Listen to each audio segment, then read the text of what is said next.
Nvidia shares turned red despite stellar earnings. Curious to know why.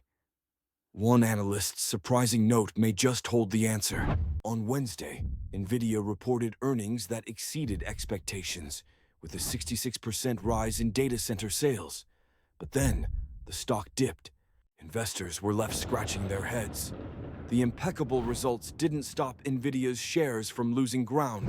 Out of all major banks, Deutsche Bank stood alone with a neutral rating on Nvidia. Analyst Ross Seymore pointed to valuation concerns. Seymore noted that incredible expectations for the next 2 years seem already priced into the stock, leading to his cautious stance.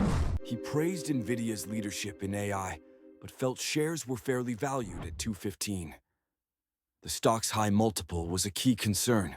Other negatives included rising operational costs, lagging China revenues, and a dip in gaming business during a strong quarter. Deutsche Bank's $215 target suggests 15% upside, less bullish than others. Plus, reduced odds of rate cuts added pressure on Nvidia's stock.